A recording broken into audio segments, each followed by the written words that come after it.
کتاب کے نام میں حضرت نے 4 لفظ استعمال کیے تھے، دو کا مطلب ہو گیا ہے الجامع کا مطلب اور صحیح کا مطلب، تیسرا لفظ ہے المسند، یہ نمبر 2 ہے یا نمبر 3؟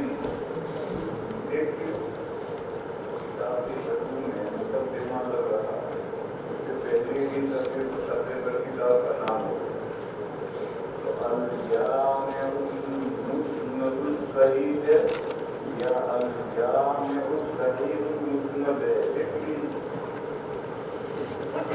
مسند اسم مفعول ہے فاعل فاعل،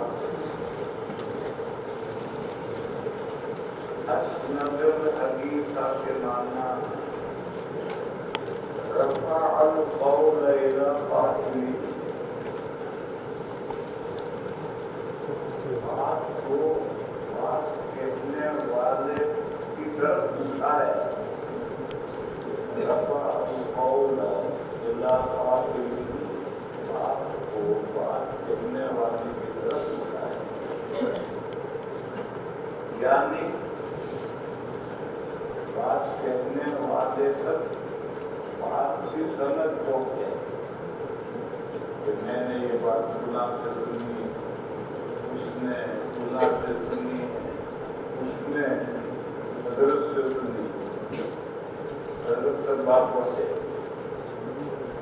تو اسند الحدیث کے معنی ہے رفع القول الی قائله، اس سے مسند لفظ کو مفعول بنا ہے، اس کے معنی ہے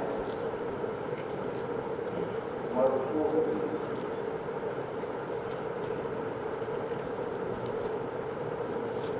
وہ سندیں جو نبی پاک صلی اللہ تعالیٰ علیہ وسلم تک پہنچتی، پوری کتاب میں مرفوع حدیثیں ہیں، تمام حدیثوں کی امام بخاری نے اپنے سے لے کر حضور تک سند بیان کی، مجھے یہ حدیث اس استاد سے پہنچی، اس استاد نے اپنے اس استاد سے یہ حدیث کی، پھر اس نے آخر میں صحابی کے بعد بھی یہ بات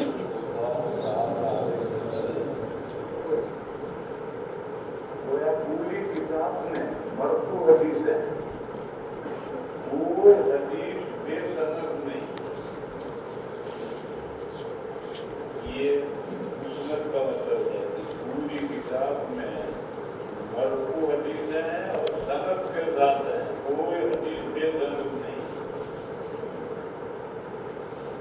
یہاں رک کر پہلی بات یہ سمجھنی چاہیے کہ ایک دوسرا لفظ ہے اسند، اسند کے معنی ہے ایک لگانے کی جگہ بیٹھنے کی ہے، یہ الگ لفظ ہے،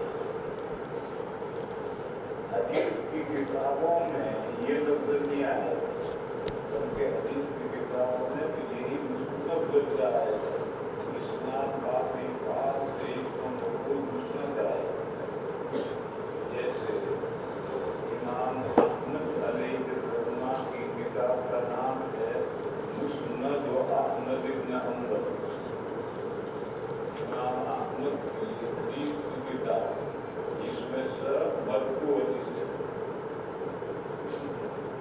طالب علم دونوں لفظوں میں کبھی فرق نہیں کر پاتے، جیسے کل میں نے بتایا تھا کہ صحیح لفظ تو میم کے بعد واو موقع ہے، لیکن طالب علم غلطی سے میم کے بعد واو پر حمزہ کر پڑے موقع غلط،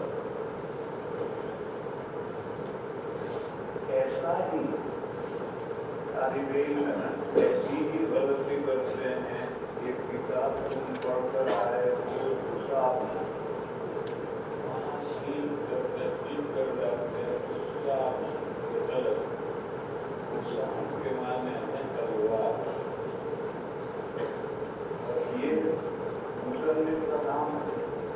सामुद्दीन दीन की तलवार, उस किताब का नाम तिलक किया गया उसा।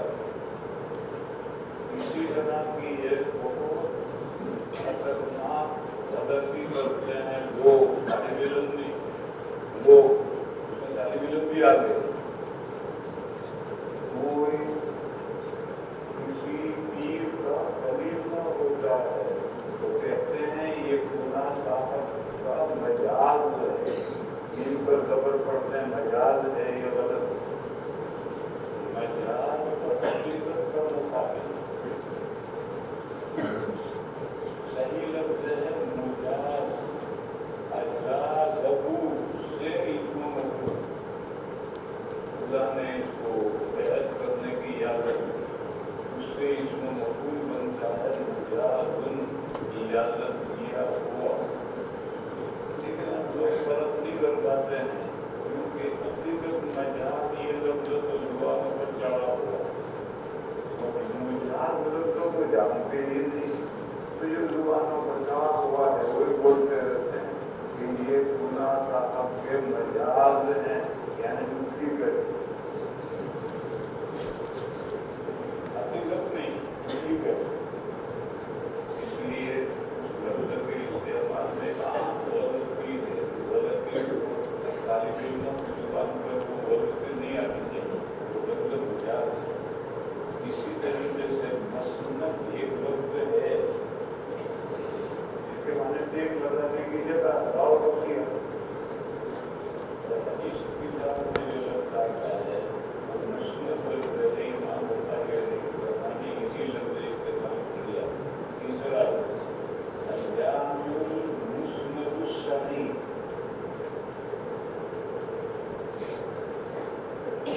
उसके बाद ये समझना चाहिए वो अहम बात समझनी है।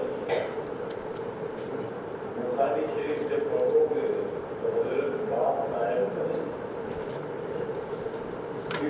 कभी कभी बाप के जिंद में हल्की गई कभी से भी लाएंगे और सनद नहीं लाएंगे, बगैर सनद। और सहाबा और ताबीन के आसार और फतावा भी लाएंगे, बगैर सनद से जिक्र कर।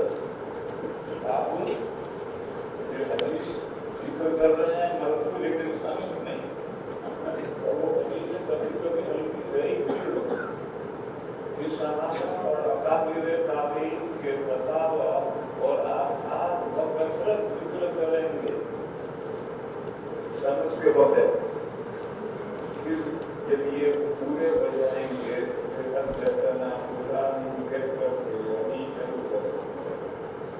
तो बुखारी शरीफ दर हकीकत ये जो बड़ा हज़रतना लिखा है, उसके बाद जो सनद के साथ हदीसें आ रही हैं, इन्हीं का नाम बुखारी शरीफ। और बाप के जिम्न में जो बगैर सनद के हदीसें लाए हैं उनका नाम बुखारी शरीफ नहीं। बाप के जिम्न में सहाबा ताबीन के जो आसार और फतावा लाए हैं उनका नाम भी बुखारी शरीफ। इसीलिए आजकल तरतीब वाली किताबें आई जो करी हर हदीस नंबर भाषा में जितनी अरब से सब किताबें आई हैं वो सब मुरक्कम है, मुरक्कम नंबर लगाई हुई किताब। उन किताबों में ये जो बात के जिम्न में बगैर सनद के हदीस आती है उसका नंबर भी लगा है। सहाबा और ताबीन की जो फतावा और आसार आते हैं उसका भी नंबर भी लगा है। ये पर नंबर न लगाना दलील है कि ये बुखारी शरीफ की रिवायत नहीं। जहाँ से हज़रतना शुरू होता है वही नंबर लगा है, और बुखारी शरीफ की हदीस ही है। इसी वजह से ये जो यहाँ से सनद हज़रतना से सनद शुरू होती है, जहाँ नंबर लगाए गए हैं, उन हदीसों का मुसन्निफ़ीन हवाला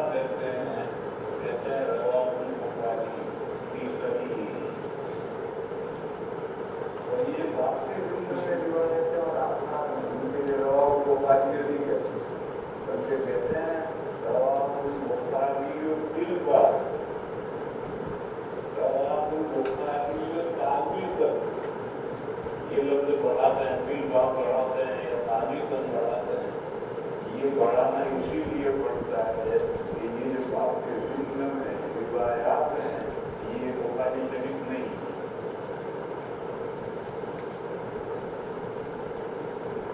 यहाँ सवाल पैदा होता है तो फिर जब वो बुखारी शरीफ नहीं है तो फिर उनको इमाम बुखारी अलैहिर्रहमा किताब में क्यों रहा है? वो किताब तुम हदीस शरीफ में लिख रहे हो और वो हदीस भी सही हदीस होनी चाहिए और वो मुस्तसिल हदीस होनी चाहिए। ये बगैर सनद की रिवायत और ऐसी रिवायत है जो हदीस ज़ईफ़ भी है तो लाए क्यों हो? और आप सहाबा का अकाबिर ताबीन के आसार को मानते ही नहीं और उनको लाए क्यों?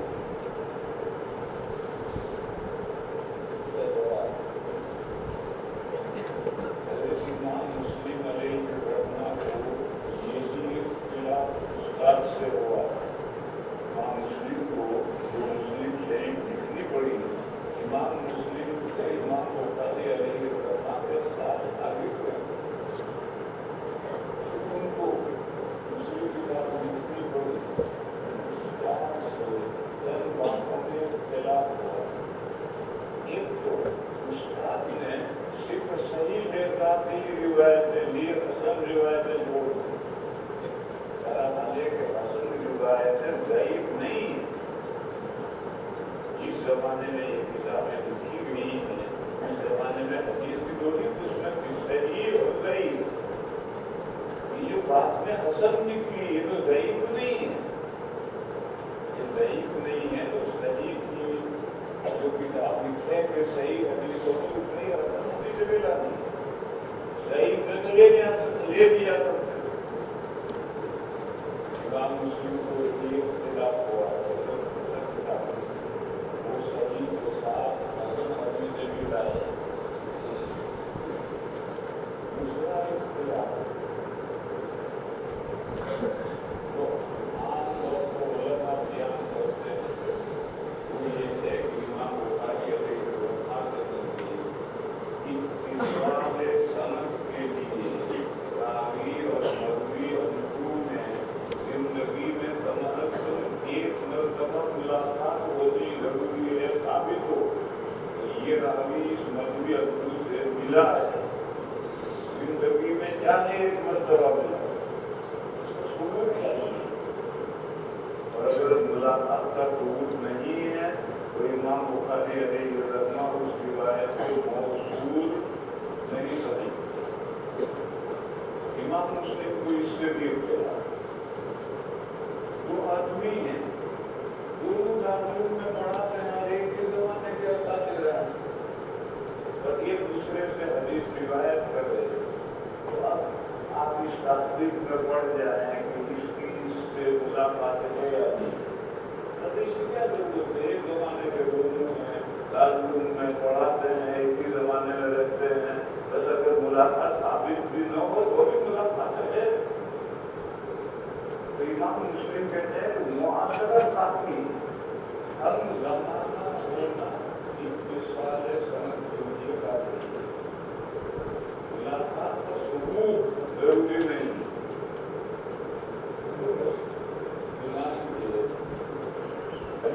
मुस्लिम अलैहिर्रहमा ने इस मुस्लिम इख्तिलाफ की वजह से दूसरी किताब लिखी जिसमें उन्होंने सिर्फ मुआशरत की वजह से सनद को मुस्तकिल करार दिया, मुलाकात की शर्त हटा दी। इसी तरह कहते हैं जब मैं बहुत कहते हैं मैं अपनी जिम्मेदारी पर बात नहीं कर रहा किताब में लिखी सही है या गलत है मेरी जिम्मेदारी नहीं। हमें ना फायदा होगी या तो मैं हवाला देकर कोई बात कहूँ तो उसकी जिम्मेदारी मैं कबूल नहीं करता। ये फायदा होगी या समझ लो मुझे साथ से जब भी किसी बात का हवाला दूँ मैं उसकी जिम्मेदारी कबूल नहीं करूँ तो बगैर हवाले के तो उसका जिम्मेदार नहीं। बगैर हवाले की जो बात है वो भी मैं अपने घर से तो नहीं लाया काम में चल रहा है मगर मैं हवाला दिए बगैर कोई बात बोलूँ वो मेरी जिम्मेदारी और हवाला दे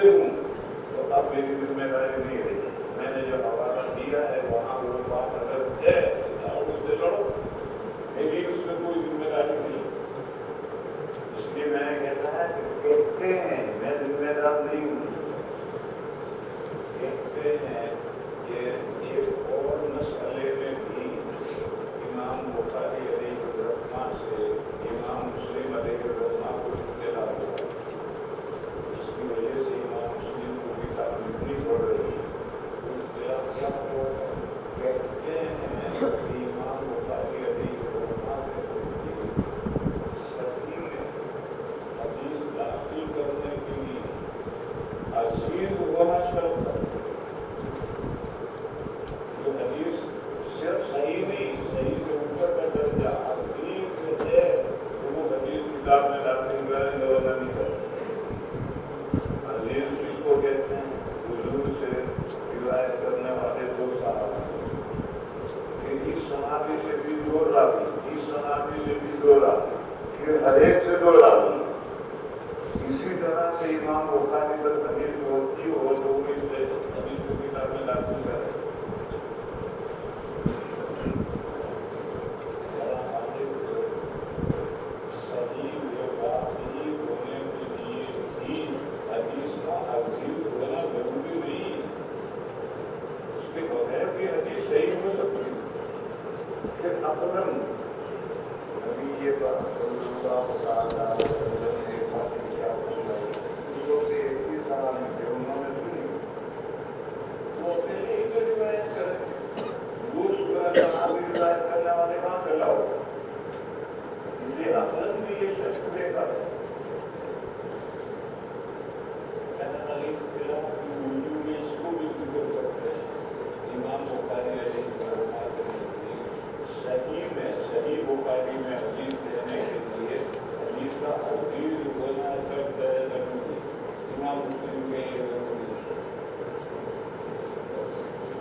امام بخاری کی کتاب ان کی کتاب کے ابواب میں فقہ البخاری کی تراجم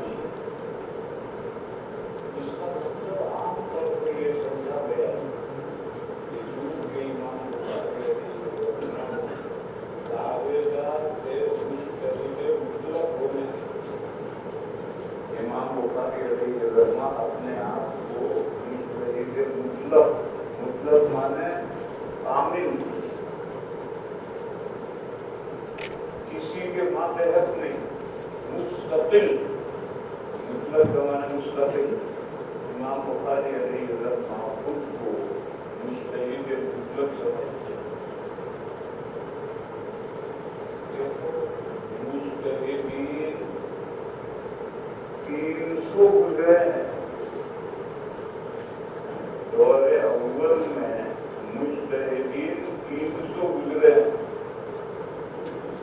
इमाम तिर्मिज़ी अलैहिर्रहमा हर बाब में मुज्तहिदीन के अक़वाल जिक्र करते हैं।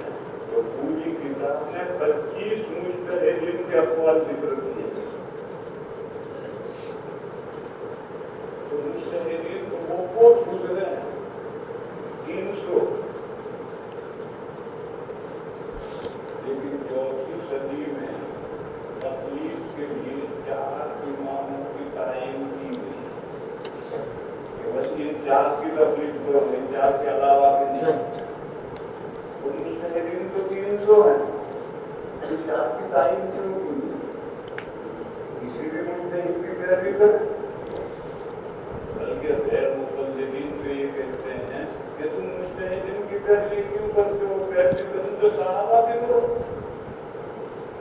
सहाबा के तो मुज्तहिद हैं और उनका मकाम बाकी मुज्तहिदों से बड़ा हुआ है, उनकी भी नहीं बड़ी करो। आप कोशिश कहते हैं, लेकिन इन 4 की तायीन इसलिए की गई 4वीं सदी में। इन 4 की तायीन की गई उम्मत में से इख्तिलाफ कम करने के लिए, इख्तिलाफ बताने के लिए।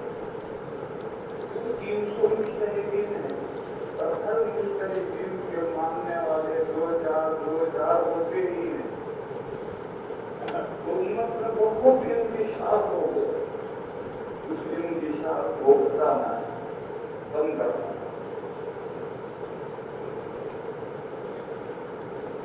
बात यह है कि तक़लीद के लिए जरूरी है कि मुज्तहिद की फ़िक़्ह महफूज़ हो।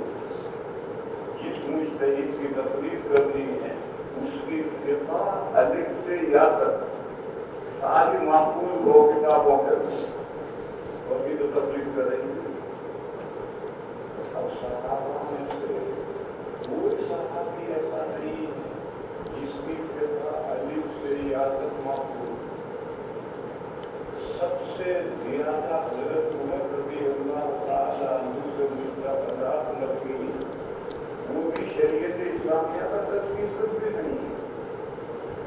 बस अगर हज़रत उमर की तक़लीद करेंगे तो 10% का अक़वाल मौजूद है, आपके 9% में किसकी तक़लीद करें?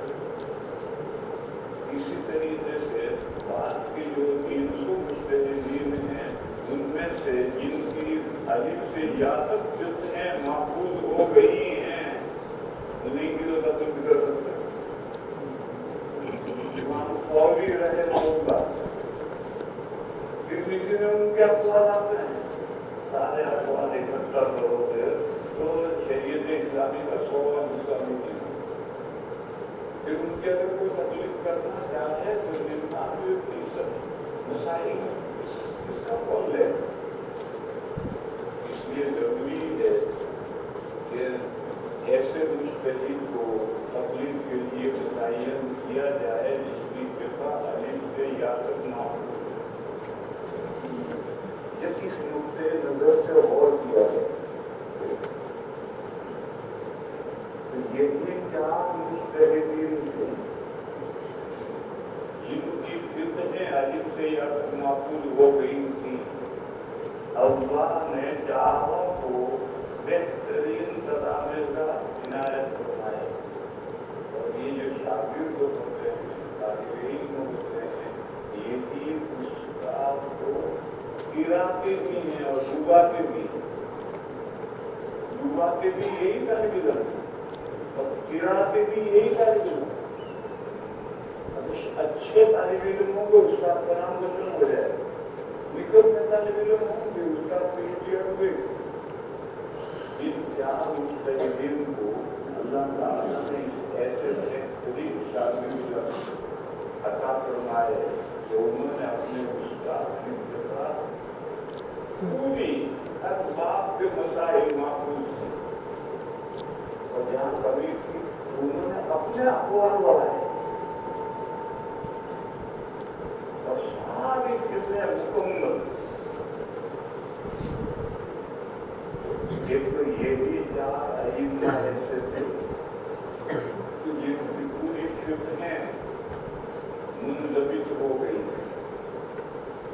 دوسری بات، اس مجتہد کے متبعین تھوڑے بہت، اس مجتہد کا نام نکال لو تو تھوڑے بہت جو ہے وہ کسی اور مجتہد کی پیروی کریں گے. لیکن اس مجتہد کی پیروی کرنے والا جب میں فقیر ہو، اس کا نام اگر ادب پر ڈالا گئے تو اس ساری بھیڑ کو کسی اور کے ساتھ متعلق کرنا بہت مشکل ہو جائے. 4ویں صدی میں یہ چار ائمہ ہیں، ہر ایک کی پیروی کرنے والے اتنے بڑی تعداد میں تھے کہ ان کو ایک دوسرے سے ضم نہیں کر سکتے. اپریل میں ایک سبق اس میں بھی 15 طالب علم، اس میں 20 طالب علم، ایک ہی سبق، ایک سب کے لیے طالب ہے، ایک سب کے لیے کتاب کا ہے، ایک سب کے لیے علوم کا ہے، ہے استاد کم پڑھے تو دونوں کو ایک منظم کر دیا، ایک ہی استاد دونوں کو پڑھا ہے. لیکن یہ بھی استاد کا درجہ ہے، 300 طالب علم ہے، یہ بھی 300 طالب علم ہے، اس کو ضم نہیں کیا جا سکتا، دونوں کو کیسا دکھاؤ. تو جو مجتہدین ایسے ہیں جن کے تھوڑے تھوڑے ماننے والے ہیں، ان کا نام اگر حدیث سے نکال دو، ان کے ماننے والے ان چار ائمہ میں سے کسی کے ساتھ پیچھے ہو جائیں گے. لیکن ان چار ائمہ کے ماننے والے اتنی بڑی تعداد میں تھے کہ اگر ان میں سے کسی کا نام حذف کریں گے تو ان سب کو کسی اور مجتہد کے ساتھ جوڑنا بہت مشکل. ان وجوہ سے 4ویں صدی میں ان چار کا نام تصنیف کے لیے تجویز پایا. تو ان کے علاوہ جو مجتہدین کے ماننے والے تھے ایک کا دوسرا وہ آہستہ آہستہ ختم ہو گئے اور وہ ان چار کے ساتھ جڑ گئے. تو امام بخاری علیہ السلام بھی دعوے دار ہیں کہ میں مستقل مجتہد ہوں. امام ابو یوسف، امام محمد، امام مزنی، امام یحییٰ مسعودی جس طرح سے منتسب مجتہد ہیں اپنے امام کے طرف، امام سے ان کا تعلق ہے، ایسا امام بخاری میں مجتہد مطلق مستقل مجتہد. اور ضرور ان کو ماننے والے بھی تو وہاں تھے. لیکن جب 4ویں صدی میں سب مجتہدین کے نام حذف ہو گئے، تقریب کے لیے چار متعین ہو گئے، آہستہ آہستہ ان کے ماننے والے امام بخاری علیہ السلام کے مستقل مجتہد ہیں.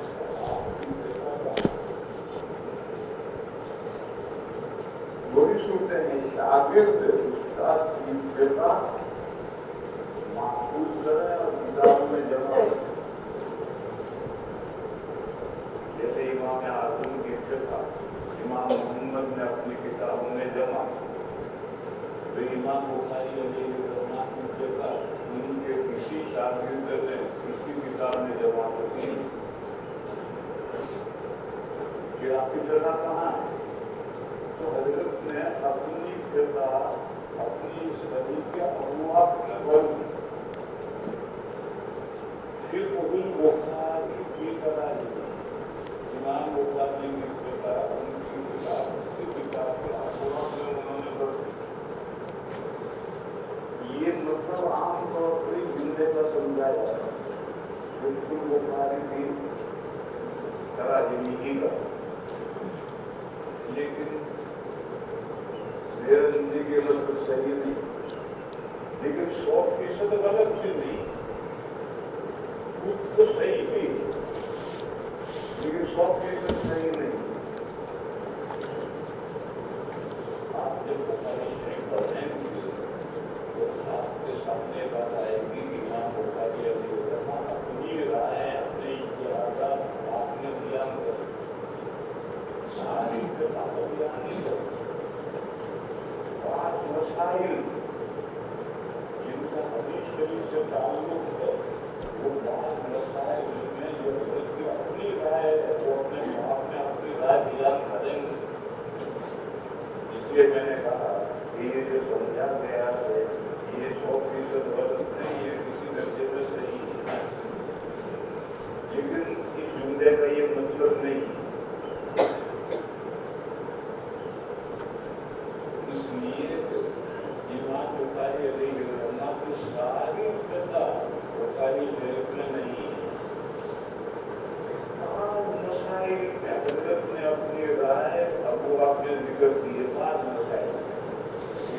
مسائل کا رائے ذکر کرنے سے دوسری تفریح نہیں ہو سکتی.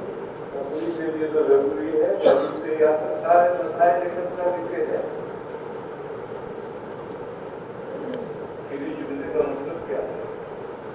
اس جملے کا مطلب یہ ہے کہ تم یہ لفظ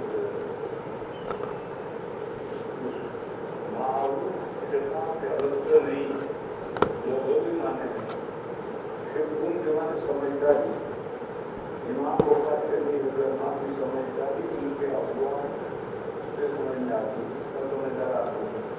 امام بخاری کے لیے علماء بڑے شدید ہیں اور افواہ میں ایسے اشارے کرتے ہیں کہ شارحین سب پھنس جاتے ہیں اور وہ ان اشاروں کو نہیں پا سکتے. امام بخاری کی سمجھ بوجھ جو بخاری کا یہ مطلب امام بخاری علیہ السلام کی سمجھ بوجھ ان کی افواہ سے سمجھ میں آتی ہے. لیکن میں نے کہا کہ امام بخاری علیہ السلام آج مسائل میں اپنی رائے اور اپنی فقہ اپنے افواہ میں ذکر کرتے ہیں. ایسا سنو کوئی مجتہد صحیح حدیثوں سے بے نیاز نہیں ہوتی کیونکہ مسائل کی ساری حدیثیں صحیح نہیں ہیں. صحیح حدیثوں میں مسائل ثابت ہوتے ہیں. اسی لیے ارباب سنن نے اپنی کتابوں میں صحیح حدیثیں بھی دی ہیں. جب کسی مسئلے میں صحیح حدیث نہیں ہوگی صحیح حدیث بھی ہوگی تو نہ پڑے.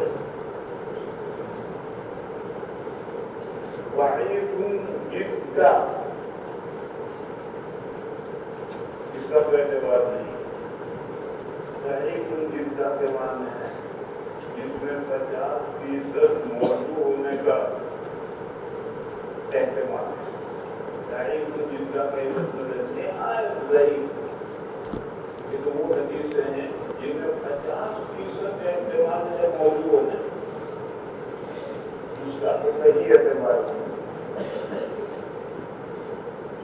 لیکن صرف ضعیف جدن نہیں ضعیف یہ ضعیف حدیث ہیں. اگر متعدد شروع سے مرضی ہونے کی وجہ سے اصل میں ضعیف بن جائے تمام فقہاء اس سے مسائل منتقل کرتے ہیں. اور اگر متعدد شروع سے اصل میں ضعیف نہ کریں تو پھر فضائل اعمال میں معتبر فضائل اعمال بھی معتبر ہے. یعنی اعمال ثابتہ کی فضیلت میں ثواب کے بیان میں وہ حدیث معتبر ہے. جیسے قرآن حدیث سے تحجد ثابت ہے فضیلت اور ثواب کے بیان میں ایک حدیث آئی نہیں اور متعدد شروع سے مل کر حسن ضعیف نہیں بنی. وہ تحجد سے فضیلت نہیں ہے لیکن وہ ضعیف جدہ ہے جس میں 50% موضوع ہونے کا احتمال ہے جس کو فضائل میں بھی نہیں ہے. اس فائدے کو صحیح نہ سمجھنے کی وجہ سے بہت گڑبڑ ہو گئی. اس فائدے کو کوئی نہیں کرے. اس حدیث میں 50% احتمال ہے کہ غلط ہے. اس حدیث کا فضائل میں بھی اعتبار ہے اور وہ حدیث ہے جو صحیح ہے.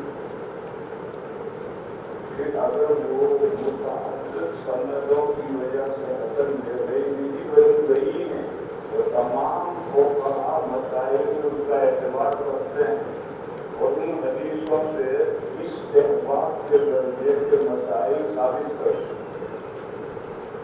اور اگر وہ حدیث ضعیف ہے تو تعدد اسانید کی وجہ سے حسن نہیں بنی تو پھر فضائل اعمال میں ہوتے ہیں. فضائل اعمال میں نبی فضائل اعمال ثابت ہے. وہ اعمال جو قرآن و حدیث سے ثابت ہے عمل بھی ثابت کرتا عمل تو ثابت ہے اس کے ثواب کے بیان में वो रिवायत आएगी तो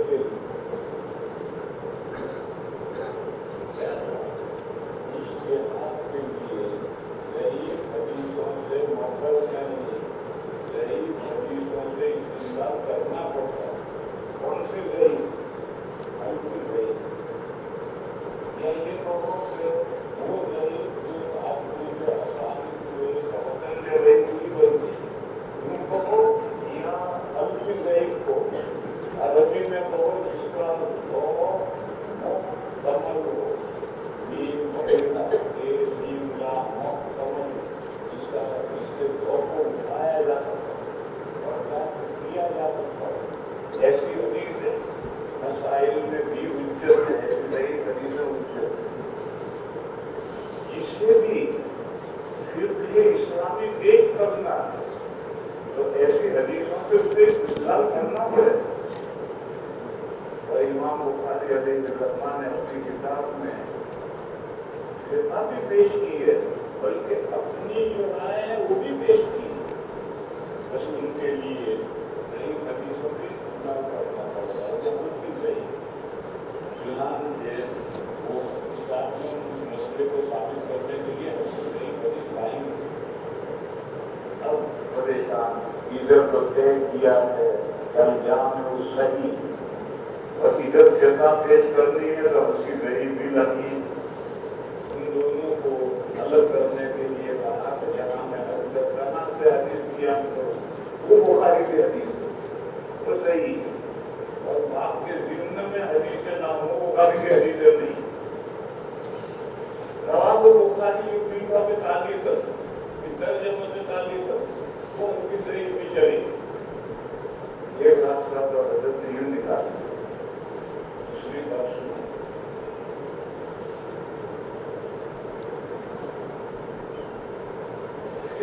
पेश करने के लिए मुज्तहिदीन के अक़वाल को मानना पड़ेगा,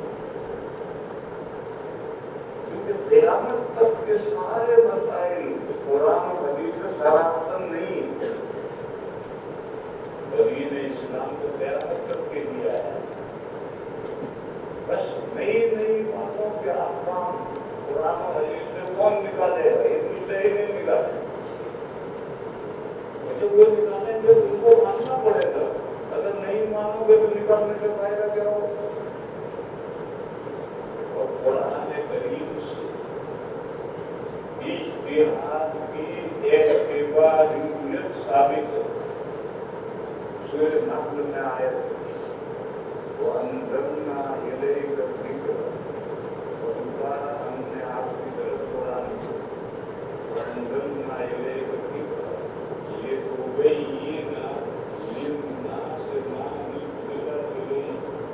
ताकि खोल कर समझाए आप लोगों को वो कुरान जो लोगों की तरफ उतारा गया है।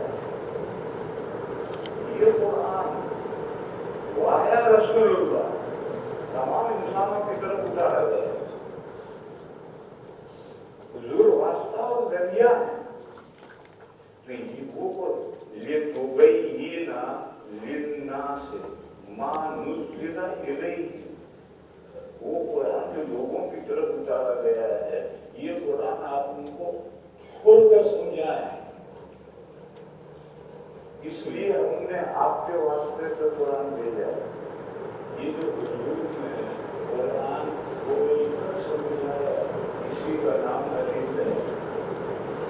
हदीस है इसी का नाम। जैसे कुरान ने जैसे कहा अक़ीमुस्सलाह अक़ीमुस्सलाह अक़ीमुस्सलाह, नमाज को सीधी करो, नमाज सीधी करो, नमाज का एहतमाम करो, नमाज का एहतमाम करो। सल्लू नहीं करना, नमाज पढ़ो नहीं करना, अक़ीमुस्सलाह। अब नमाज को सीधा कैसे करो? अव्वल तो नमाज वही क्या चीज कुरान में तो कहीं भी नहीं है तो हमारी चीज का नाम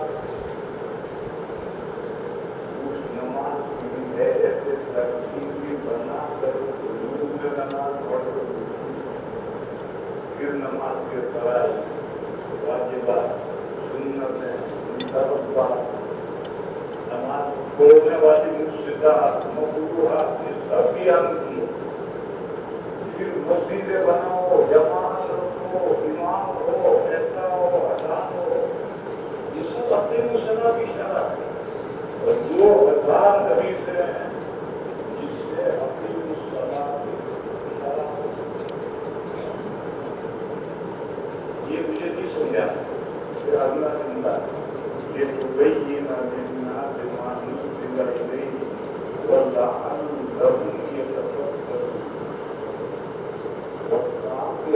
لوگ سوچیں.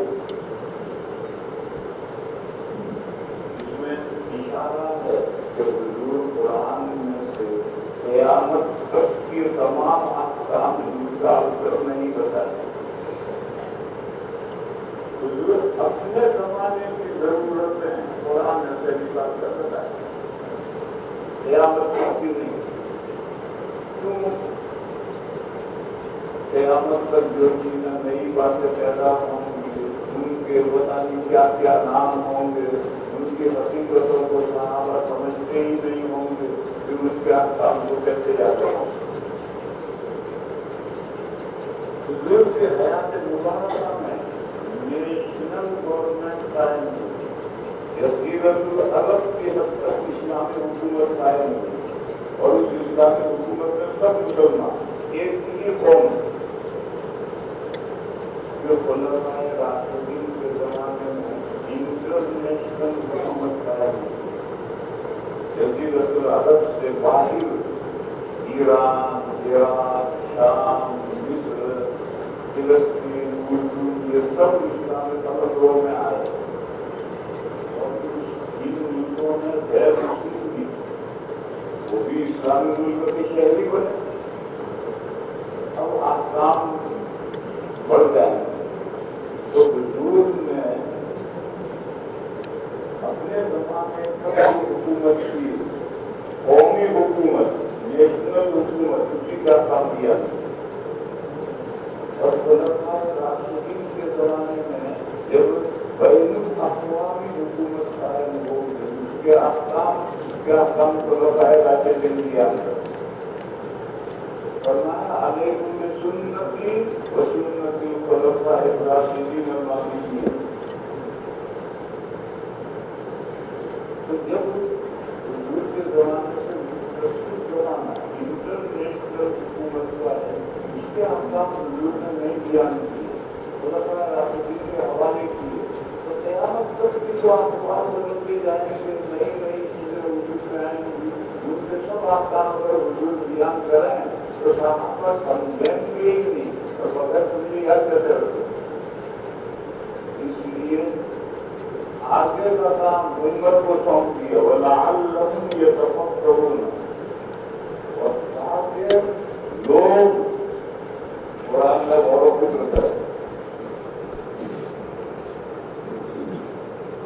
یہ جو غور و فکر کرنا ہے یہ معتبر ہے جبھی تو غور و فکر کرنے کا فائدہ ہے. اسی کو میں کہتا ہوں کہ اجتہاد اور قیاس کی اعتباریت قرآن سے ثابت ہے.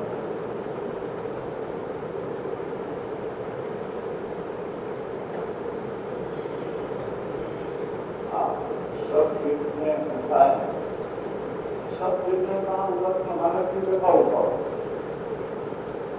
آپ کو 60% امام اعظم کے قول ملیں گے، 40% صحابہ کے قول ملیں گے. پھر سارے دن کے شاگردوں کے شاگردوں یوں جو زمانہ بڑھتا گیا نئے نئے مسائل وجود میں آئے تو بات کے مجتہدین کی جو رائے وہ سب جیسے حالت میں شامل ہیں.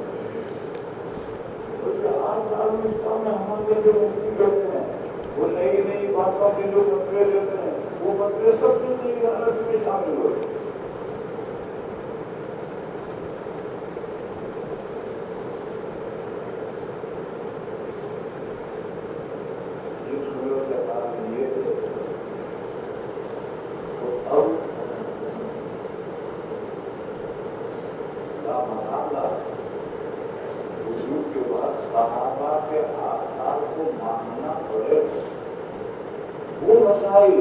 جس کا قرآن و حدیث میں صراحتاً تذکرہ نہیں ہے اور اس کا حکم صحابہ نے بیان کیا ہے، ان کو ماننا پڑے گا۔ پھر صحابہ کے بعد اکابر تابعین، تابعین کے چار طبقے، اکابر تابعین جو صحابہ کے ساتھ لاحق ہو، یعنی صحابہ کی حیات میں ان اکابرین کے فتوے چلتے تھے، ان اکابر تابعین کے فتوے چلتے تھے صحابہ کی حیات میں۔ تو یہ تو اکابر تابعین، پھر اس کے بعد اور پھر چوتھے نمبر کے چار طبقے تابعین کے پر رکھتے ہیں۔ تو یہ جو پہلا طبقہ ہے اس کے فتوے صحابہ کے زمانے میں چلتے تھے، ان کے فتوے کو ماننے ہی پڑیں گے۔ جب صحابہ کے زمانے میں ان کے فتوے چل رہے تھے تو صحابہ نے مانے، جب صحابہ نے مانے تھے تو کیوں نہیں مانے؟ لہٰذا خلاف مرتب کرنے کے لیے آپ کو قرآن و حدیث کے ساتھ صحابہ کے آثار بھی لینے پڑیں گے، اکابر تابعین کے بتاؤ بھی لینے پڑیں گے۔ اس کے بغیر آپ خلاف مرتب نہیں کر سکتے۔ اور امام مفتی رحمہ کو اس کتاب میں کتابی پیش کرنی ہے تو ضعیف حدیثوں کے علاوہ اکابر صحابہ اور اکابر تابعین کے آثار اور فتاوی بھی بات کر رہے ہیں۔ بلکہ بات وہ تو ایسے ہیں جو اس میں مسئلہ ذکر کریں گے اور صحابہ اور تابعین کے اقوال سے استدلال کریں گے اور اس بات میں کوئی حدیث مرفوع ہوگی نہیں، ایسے بھی بابا ہے۔ تو امام کو اصل میں سمجھایا گیا ہے، امام کے سامنے مجبوری ایک طرف طے کیا صحیح حدیث سے کتاب میں جمع کرنے پر اور ایک طرف کتابیں پیش کرنی، اس کو پیش کرنے کے لیے صحیح حدیثوں کے علاوہ ہلکی ضعیف حدیثوں کو بھی پیش نظر رکھنا پڑے، بلکہ صحابہ تابعین کے آثار بھی پیش نظر رکھنا پڑے۔ راستہ یہ نکالا کہ آپ کے دنیا میں سب کچھ آ سکتا ہے۔ آپ حاجی بابلول کا پجامہ، حاجی بابلول ایک بزرگ لوگ مجلوب تھے، کرتا پہنتے نہیں تھے، جو پجامہ پہنتے تھے، اور جب گھر سے صبح نکلتے تھے تو پجامے کے پانی کے نیچے سے باندھتے تھے۔ اب جا رہے ہیں، کسی نے کہا حاجی جی لو، اس نے کیلا دیا تو نارا یوں کر کے اندر ڈالتے، آگے گئے حاجی جی لو، اس نے روٹی کی وہ بھی نارا یوں کر کے ڈالتے، کسی نے کہا حاجی جی لو، اس نے دال دی وہ بھی یوں کر کے حاجی بہلول کے بجانے میں سب ڈوب جاتا ہے۔ تو امام بخاری رحمہ کے لیے کراچی میں افواہ نہیں، حاجی بہلول کا پجامہ ہے، اس میں ضعیف حدیثیں بھی آ جائیں گی، صحابہ اور تابعین کے فتاوی اور آثار بھی آئیں گے، اور حقیقت کرنا چلتا ہے تو اب بخاری کی حدیث یہ ایک طریقہ نکالا ہے۔ سمجھنے کی بات یہ ہے کہ نام میں تیسرا لفظ مسلم ہے، میری کتاب میں مرفوع حدیث ہے، اس کے علاوہ کچھ نہیں۔ میں موقوف روایتیں ہیں، صحابہ کے جو فتاوی ہیں وہ احادیث موقوفہ وغیرہ، اور اکابر تابعین کے جو فتاوی ہیں وہ احادیث موقوفہ کہتا ہے۔ لفظ مسند کے معنی میری کتاب میں مرفوع حدیث ہے، احادیث موقوف اور مقطوعہ نہیں، اس میں اعتراض ہو بات میں تو سب کچھ ہے، تو انہوں نے کہا یہ بات بخاری شریف نہیں۔ نام یہ عام طور پر سواد کے زبر کے ساتھ اس میں مقبول پڑا ہے، اس سواد سے اس میں مقبول مختصر پڑا جاتا ہے، لیکن اگر کوئی اس کو تاریخ پڑھنا چاہتا ہے، ساتھ کا دیر پڑھنا چاہتا ہے تو پڑھے، کتاب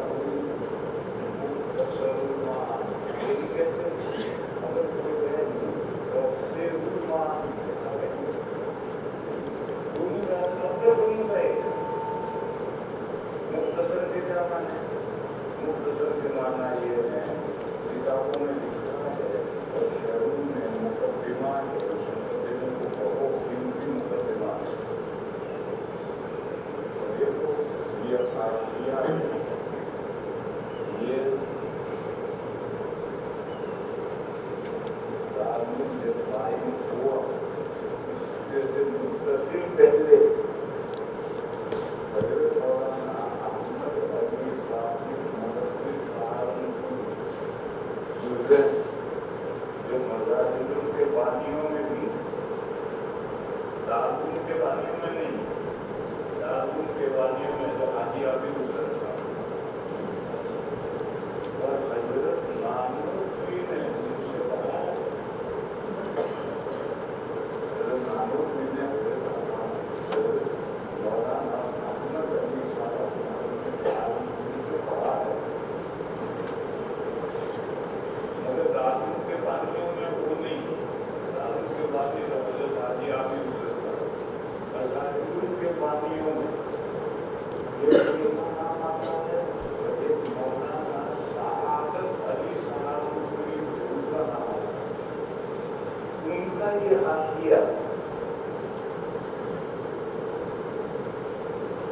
اور خود حضرت کا حضرت شاہی کے شاہ عبدالعزیز صاحب رحمۃ اللہ علیہ کے نواز شاہ محمد رحمۃ اللہ علیہ کے بھائی،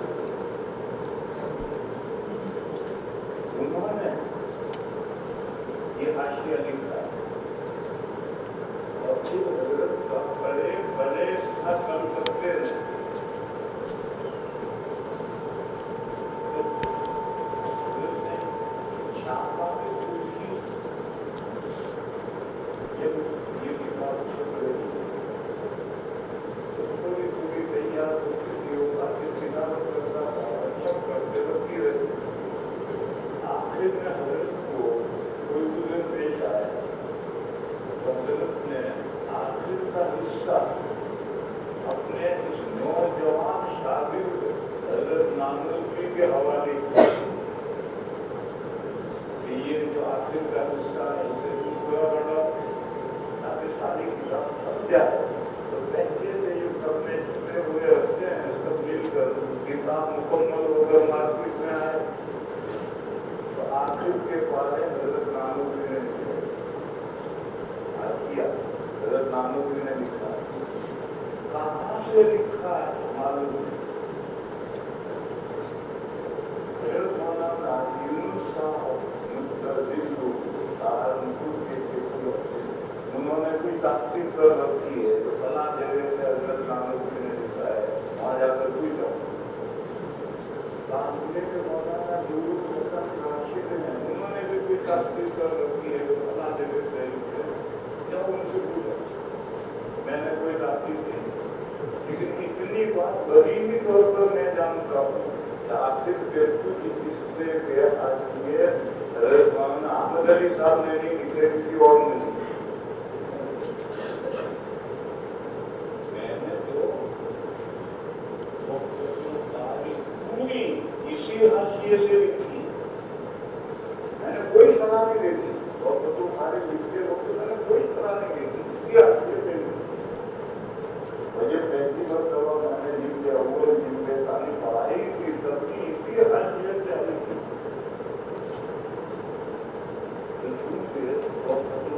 لکھتے وقت یہ حاشیہ میں بھی اشتہار پڑھتا تھا، تو اس لیے میں اللہ عظیم بصیرت کہہ رہا ہوں کہ آخر کے کچھ حصے کا درد بدل گیا، حضرت مولانا احمد علی صاحب کے یہاں اتنی تفصیل نہیں تھی، اتنی تفصیل میں تھی، خاص طور پر کتاب الاعتصام اور کتاب التوحید میں تو اتنی زیادہ تفصیل ہے کہ حضرت مولانا احمد علی صاحب کا یہ مزاجی نہیں تھا، پوری کتاب میں نے پڑھی، اس لیے میں اتنا تو بتا سکتا ہوں کہ آخر کا کچھ حصہ حضرت مولانا احمد علی صاحب کا لکھا ہوا نہیں، لیکن یہ خاص تعلیم کرنا تو فلاں جگہ سے یہ بیان کرنا بہت مشکل ہے،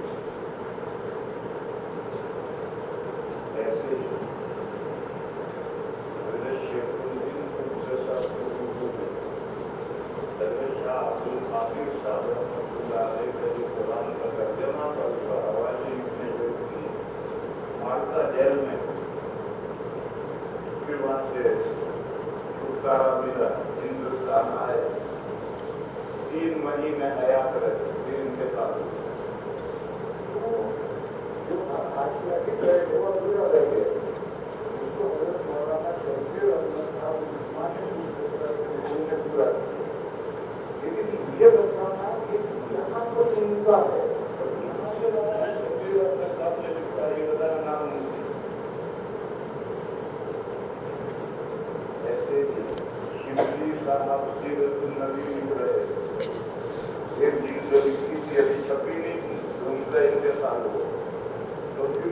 शागिर्द सैयद सुलेमान नदवी रहमतुल्लाह ने इसको पूरा किया, लेकिन सैयद साहब ने कहाँ से लिखा?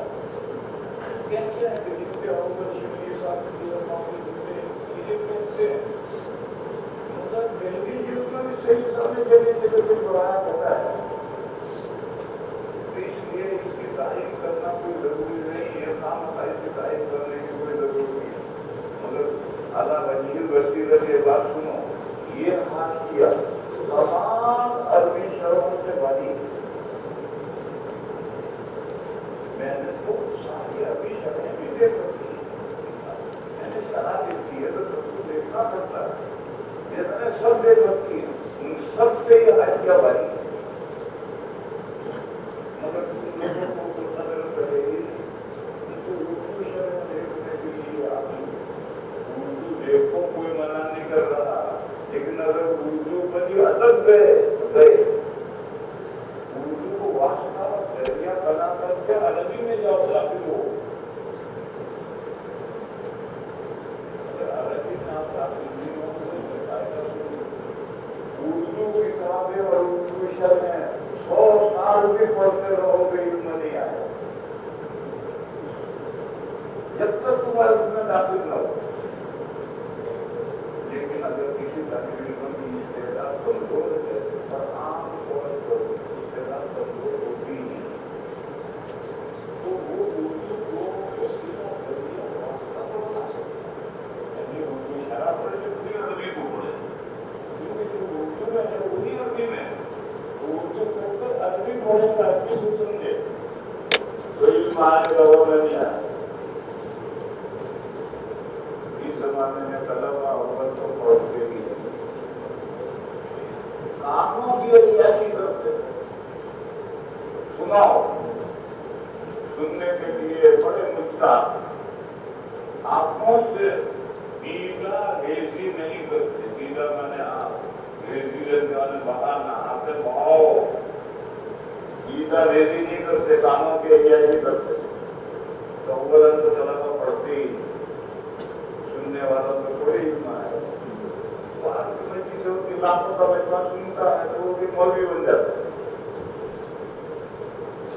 बहुत से मस्जिदों के अंदर इमाम साहब तफसीर करते हैं, लोग आवाज सुनते हैं तो क्या वो मुफ्ती बन जाते हैं, सुनने से कोई इल्म नहीं आता।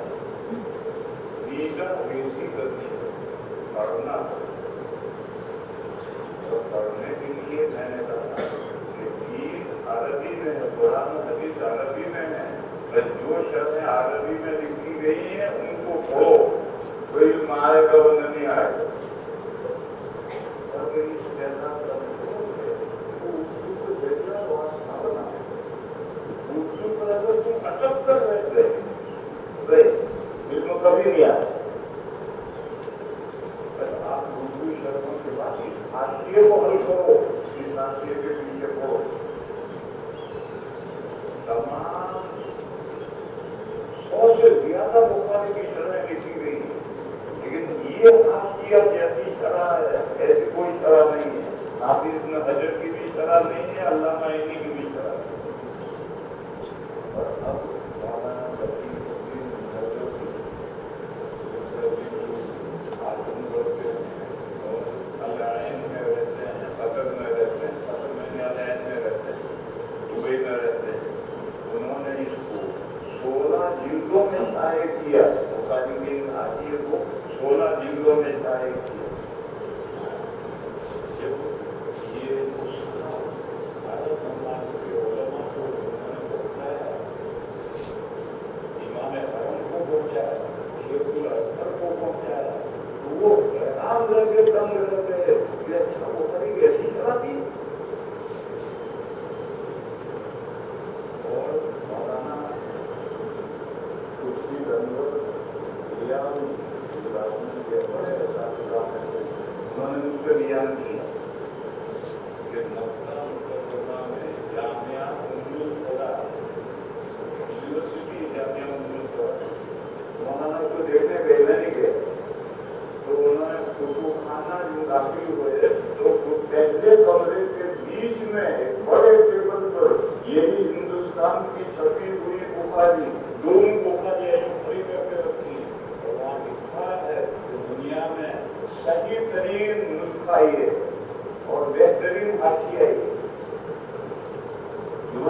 सब ने मुझसे बयान किया, आपने होते ये दोनों मिलकर छोड़ के लंबी कर दी।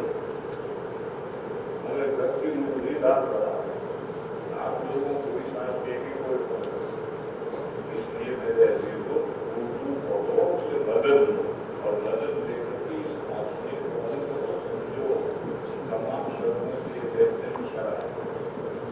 पता नहीं मैं क्या बात कहता कहाँ चला गया।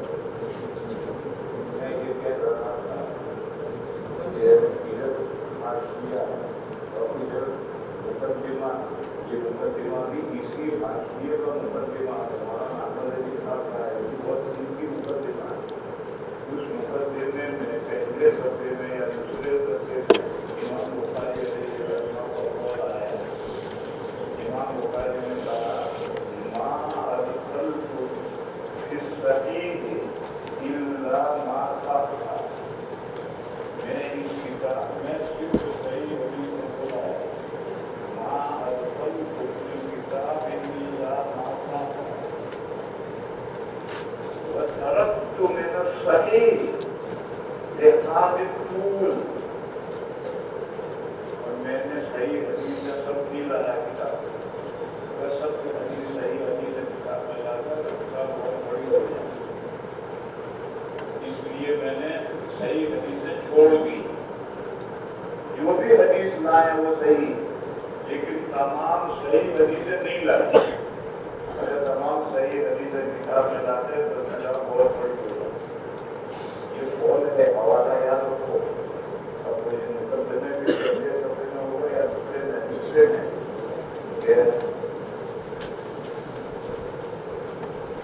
अदखल तो किताब माशा था, अदखल तो किताब माशा था, वक़्त तरक्तु मैंने सही जिहाद तूल, किताब लंबी न हो जाए इस वजह से मैंने हदीस से सही छोड़ दी। दूसरी दलील तो खुद इमाम बुखारी अलैहिस्सलाम का कौल है, कहते हैं कि तस्नीफ मुसन्निफ निको कुनत बयान, मुसन्निफ अपनी किताब को सबसे बेहतर समझा सकता है। तस्नीफ मुसन्निफ निको कुनत बयान इमाम बुखारी का कौल है, सब क्या दलील चाहिए, लेकिन फिर भी अगर दलील चाहिए तो दूसरी सही मुस्लिम शरीफ है और 3 किस्म की हदीस है।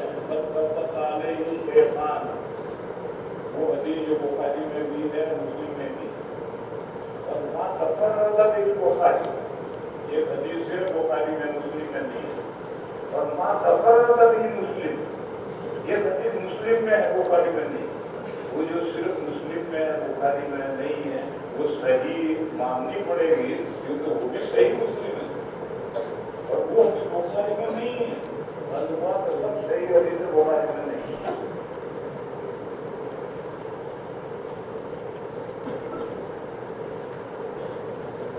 अब ये जो नाम के 3-4 ऐसा थे उनको मैंने समझाया। अब